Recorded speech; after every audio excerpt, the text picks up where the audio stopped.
Kavango Resources is a Southern Africa-focused metals exploration company which has recently received £6 million worth of investment from Purebond in return for 52.4% of Kavango's share capital.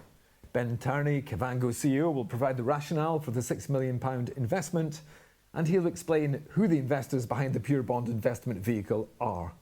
Kavango has refocused the business. Ben Turney and the team have refocused the business, completing the acquisition of 6 prospecting licenses in Botswana's Kalahari Copper Belt, where they've commenced a geophysical study by helicopter to further assess the copper-silver potential. And in Southern Zimbabwe, Kavango has recently acquired 3 potential bulk mining gold projects around Bulaywayo. I'm sure Ben will be talking about bulk mining a lot. And he's also taken a 15% share of Pambili Natural Resources Corporation, and they're operating Matabeleland. They're TSXV listed, operating Matabeleland. Welcome back, Ben. Thanks for having me. It's a pleasure, Ben. How are you today? Yeah, I'm very good, thanks, Donald. Moving house, as you know, so it's all been a bit of a long day. Moving house, it's been a busy couple of days for you. It really has, ahead of the move to Zimbabwe in January. I know, ahead of a move to Zimbabwe, where you're putting your money where your mouth is, off to the land of bulk mining. Absolutely. Brilliant. Fantastic. Well, lots to talk through, Ben, so I shall leave you to it. So thank you very much for taking the time to watch our presentation this evening. As usual, I'll just put the usual disclaimer up there for a moment. So Kavango Resources is listed on the standard list of the London Stock Exchange, and as Donald said in his interview, we've recently closed a £6 million financing that was completed at 1 pence a share with Purebond Limited. Purebond is the vehicle of the Consagra family, who are a pair of British billionaire brothers who've built an extensive business area over Southern Africa, including multiple interests, some of which are in the mining space. So the Consagra family has really thrown their weight behind Kavango as a result of Peter Winterby joining our board. Now, in the previous presentation that was just given by Trident, they talked about the Mimbula copper asset, which Peter founded back in 2015. He took that asset from an original $100,000 investment up to around about £1 billion investment as of today. And he bought into this asset at a time when both copper and Zambia were really sort of out of flavour, out of fashion. And what Peter's been very, very clear about since he joined the Kavango board back in January was he wanted to repeat the success that he had in Zambia in the copper fields. And we've focused our efforts very much as we've repositioned the business on the opportunity that there is in Zimbabwe.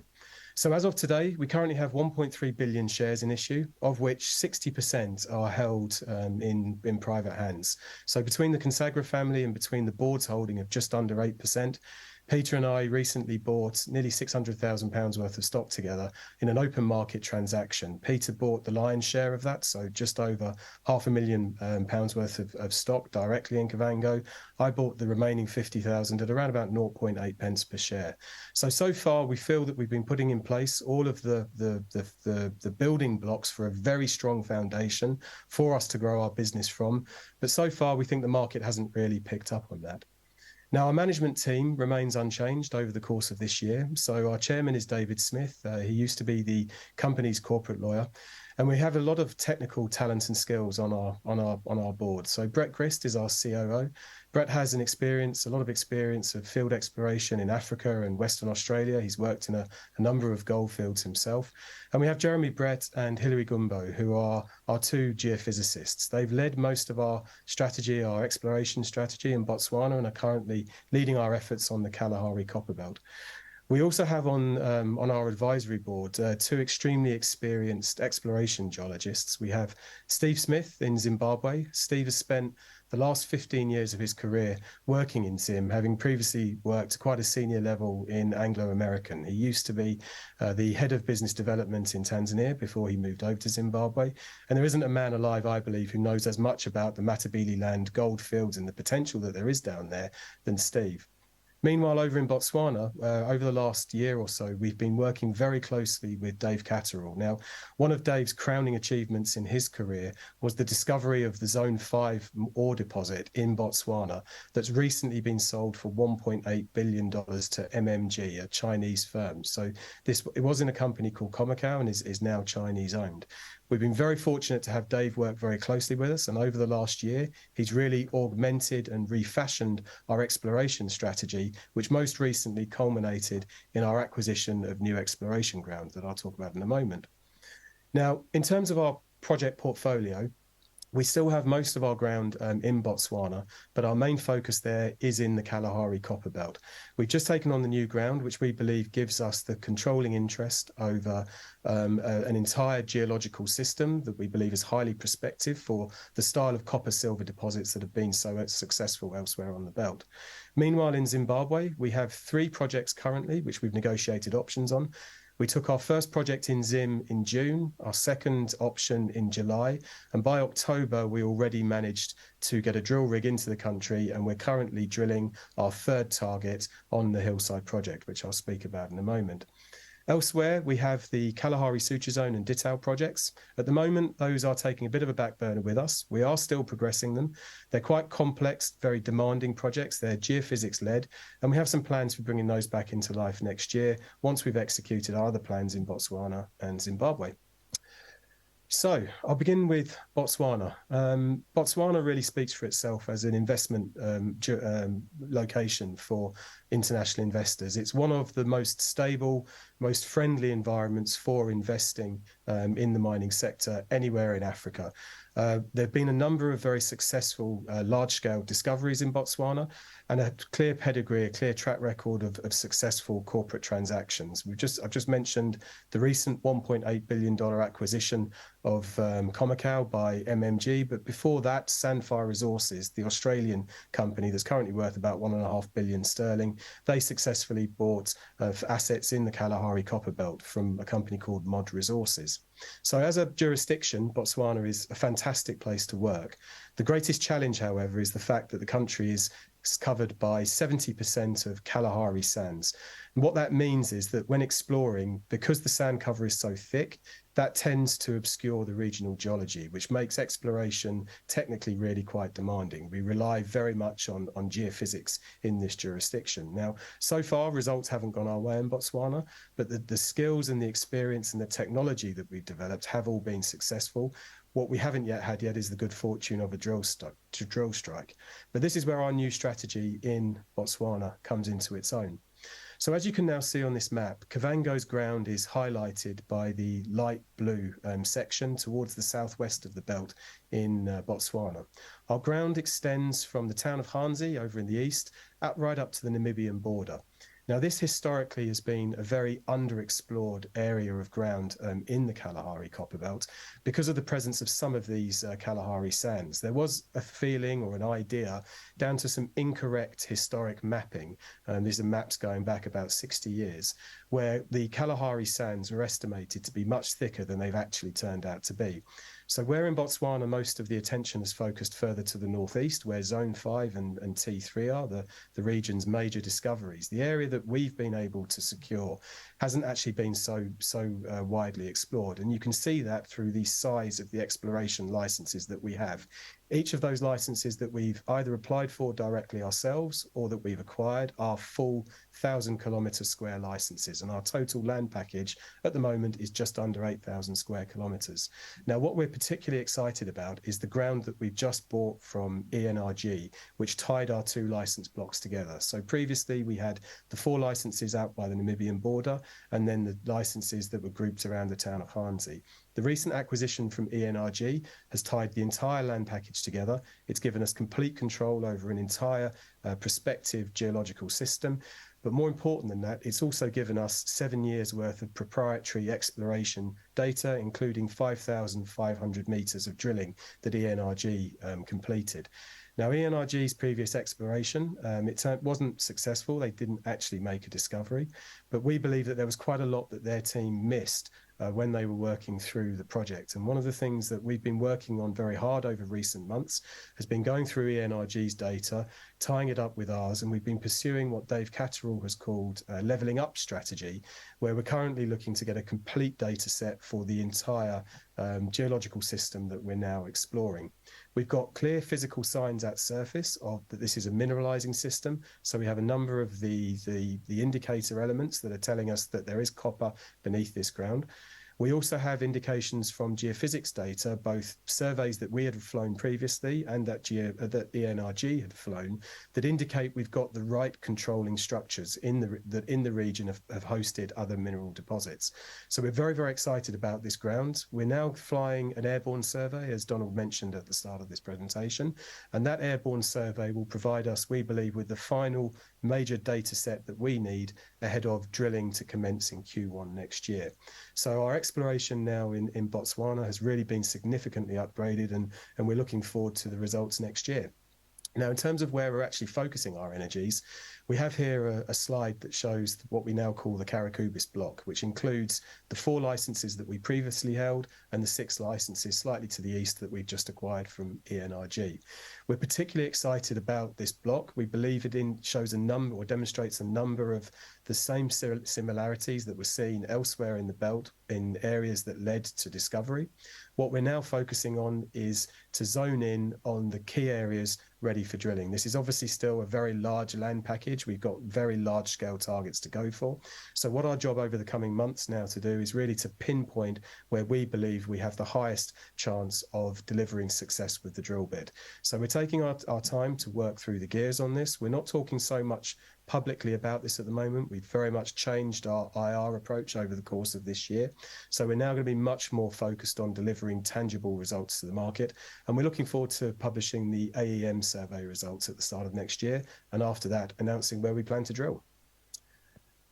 So moving over to Zimbabwe. Now, Zimbabwe is increasingly Kavango's main focus.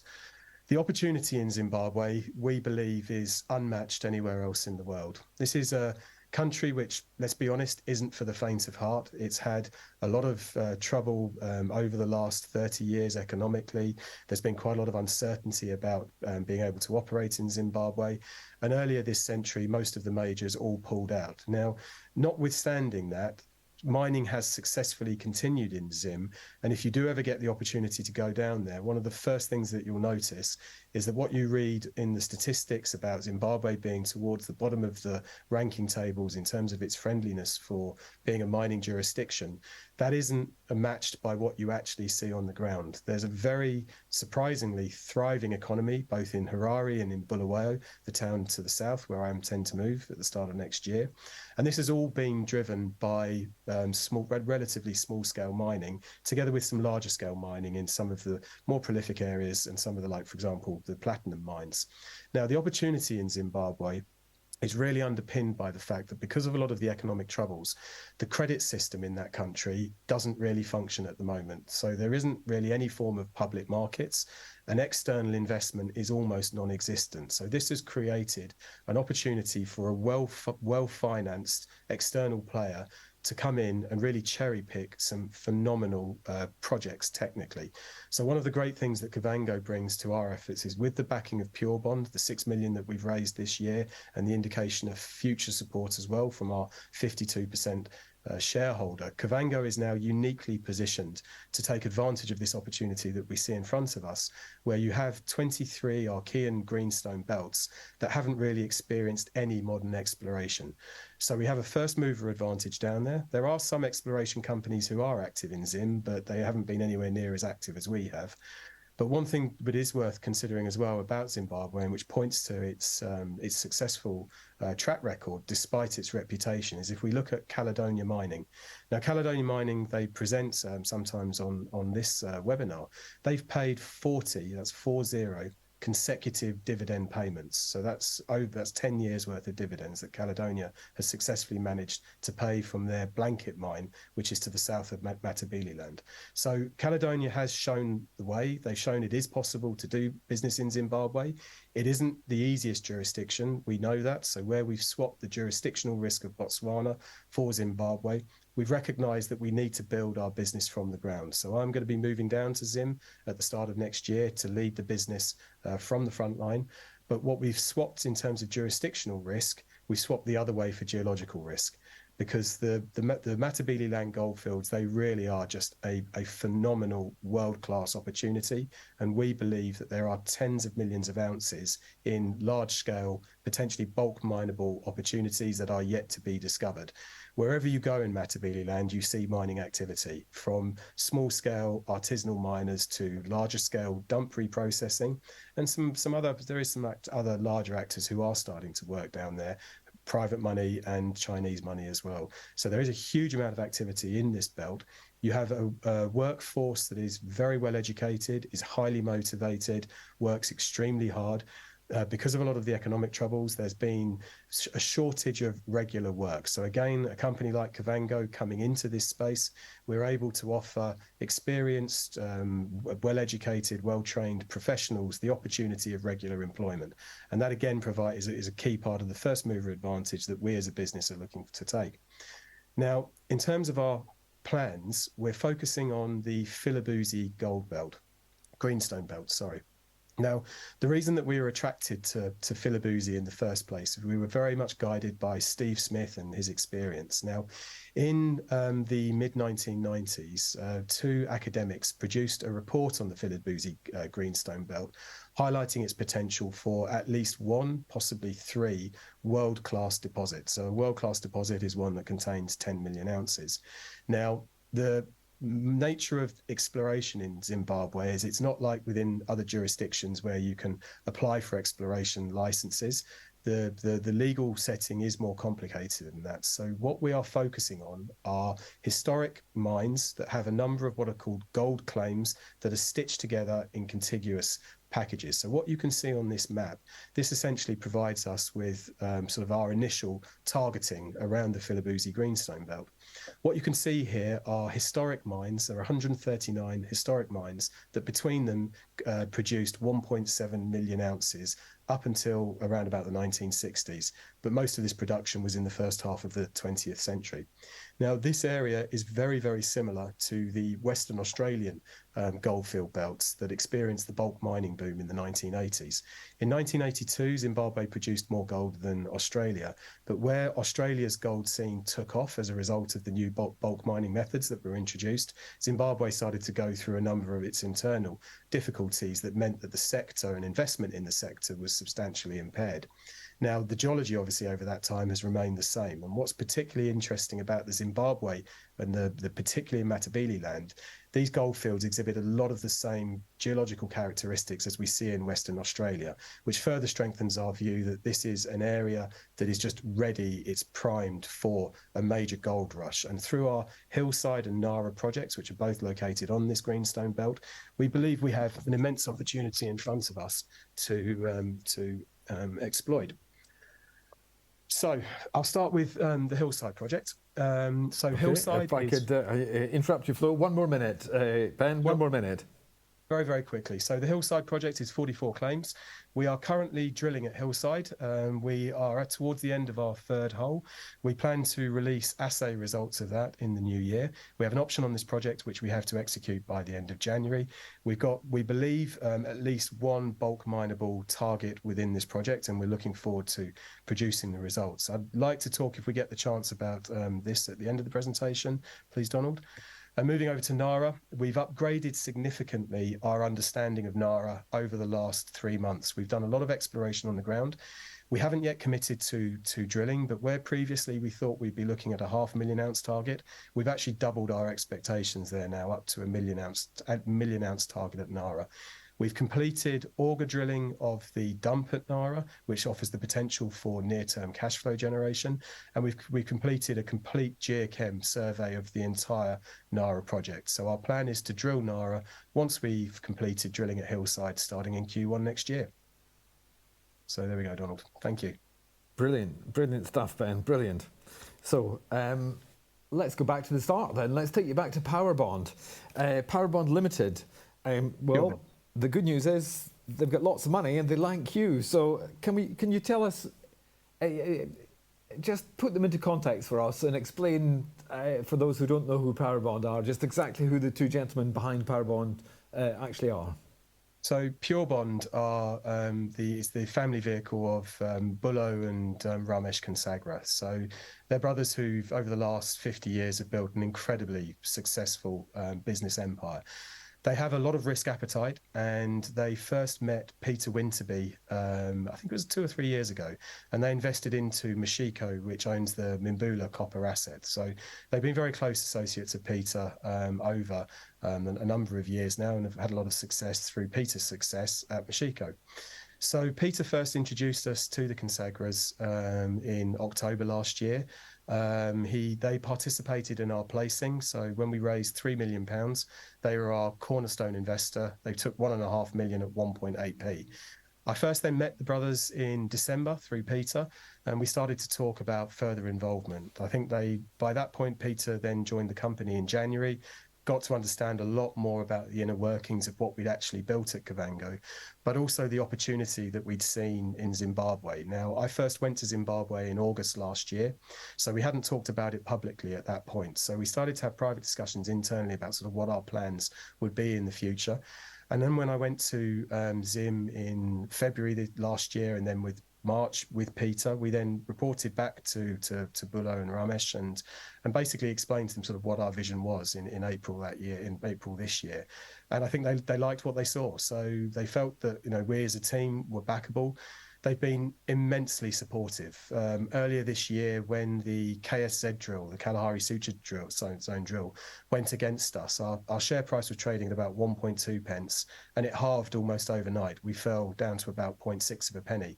Now, given that we were going through the whitewash process at this stage with the Consagras, and that they'd agreed to do the deal at a penny, I think it's an indication of just how strongly they are supporting the business. That on the morning that we made that announcement, I gave Bulo a call, and his exact words to me were he didn't care how far the share price fell. We had a deal, we'd made an arrangement, he was sticking to that. He was a long-term investor and was going to support the company. So I can't think of another investor out there who would be any better to back a business like ours. Okay, which takes us very neatly to Peter Winterby, who is the other person that you would have backing the business, and he has backed the business. Now, he's the chairman of Mosiko, who, as you say, it's Mimbula copper mine, a producing copper mine in Zambia, which is a great copper region. Peter knows knows Botswana, he knows Zim and Zimbabwe, and he's put £500,000 of his own funds into Kavango. So what is Peter? You've already answered this slightly. So what does Peter bring to Kavango, would you say? What are his influences and appeal? Well, he's been godsend. I mean, as simple as that. He brings a huge amount of experience. He's had a highly successful career. He sold a number of companies in extremely high value transactions to majors, and of course has had phenomenal success with Mashiko. The more I've learned about how hard he's fought with that company, and he really has fought, but the success he has had has been phenomenal. So having someone like Peter, who we can regularly call upon with his experience to help both guide our team and influence our strategic direction, but he also rolls his sleeves up, and like when we do need to get down into the trenches, he's down there alongside us. So it's been great to work with Peter, learned a huge amount from him, and as you say, he's really just put his money where his mouth is. He's just bought on market over £500,000 worth of shares. I don't see any other directors in our space doing anything like that. So yeah, Peter really has been a phenomenal backer of the company, and yeah, he's a great person to work with. Yeah, no, I'll give you that. That's pretty amazing, isn't it? What would you see as your priorities? What are the primary opportunities that you see, and what does Peter see? Do you agree as to, out of all these lovely assets that you've gathered, where should the capital allocation go? What do you do first? So we're obviously a pre-discovery exploration company, so our focus has to be on drilling.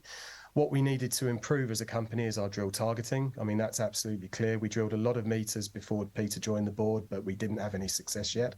We were admittedly pursuing an extremely high-risk strategy, so a geophysics-led exploration strategy is very, very high risk. The projects now that we're focusing on, both in the KCB, but particularly in Zim, we have a lot more geology to work with. we've now just picked up a huge amount of data as well from ENRG on our Botswana projects as well, which helps us de-risk those.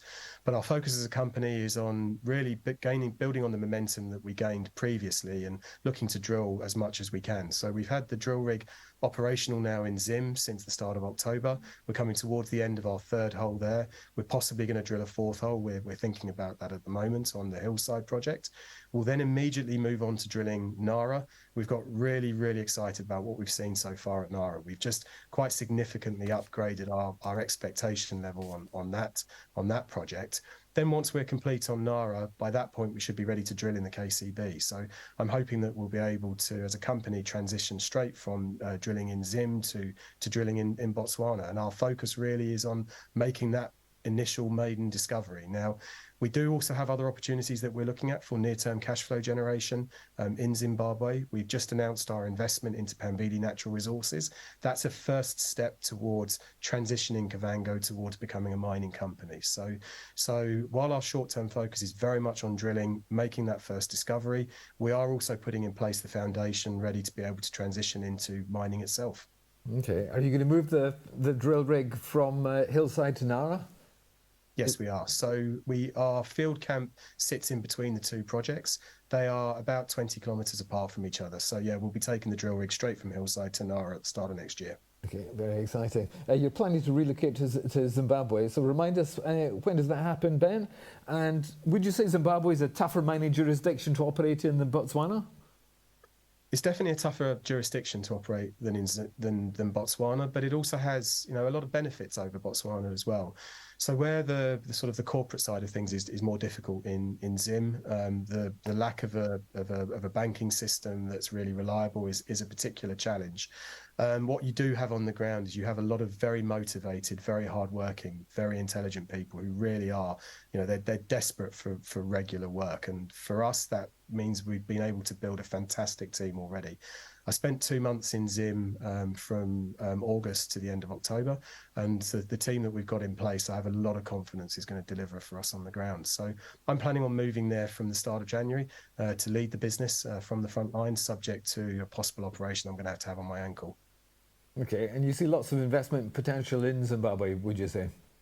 I think it's phenomenal. I mean, when you see the amount of money that there is in Zim that's sitting on the sidelines, one of the things that's really blown me away are these enormous cash warehouses that they have in Harare and Bulawayo, where there are billions of dollars that have been created. And because there's a lack of a banking system, this money is effectively just warehoused. It's under the proverbial mattress down there. And this wealth has all been generated from mining activity with relatively little investment. So while there is a lot of cash there, because trust is at a bit of a premium down in Zim, there's a country that it needs to go through a bit more economic development. I think everybody down there recognizes this. A lot of that money is just sitting on the sidelines. So for a company like Kavango, what we are going to be able to achieve with our capital will have a multiplier effect compared to, for example, if we were to invest all of our capital into Botswana. What the locals have managed to build with such relatively meager funds that have been available to them really is already incredibly impressive. So I think in terms of the backing that we have and what we can bring to Matabeleland as a serious investor that's really fully committed to helping grow the gold exploration and the gold mining sector down there is a great deal that we can achieve. Okay, we haven't talked about it much, but you took a 15% share stake in Pambili. Could you tell us a little bit about that? That's my last question to you, Ben. We're just about there. So I've known Pambili for a couple of years now. I've known the CEO for 2 years. He's based in London. I followed Pambili's progress quite closely because they took a project down in Zim. Unfortunately, they ran that first project remotely and they ran into a number of the issues that really I think sort of companies like ours need to try and avoid. Now, unfortunately for them, that meant that things didn't really work out with the first project. But what I really liked about what I saw about Pambili is how well they've run the PLC. So they've got a very tidy company that from a corporate perspective is extremely well run. They have all of the licenses in place necessary to do business in Zimbabwe. And John Harris has experience he's the CEO as a process engineer. So he brings a different skill set to the skill sets we already have within Kavango. So we've built a very close working partnership. The Golden Valley project that has recently gone into Pambili. This was one of the first projects that we were looking at as Kavango. The reason that we passed on this is because we found some what we believe are better, larger scale opportunities elsewhere. But Golden Valley itself is a fantastic project and perfect for the size of a company like Pambili. So we're looking forward to working with Pambili as they develop their in-country mining skills and expertise. We're looking obviously to learn a great deal from that, but also to leverage off that at the point that we start to bring our business through to production. How interesting. That's a very good last answer. Ben Turney, CEO of Kavango Resources, thanks for joining us again tonight. That was really interesting.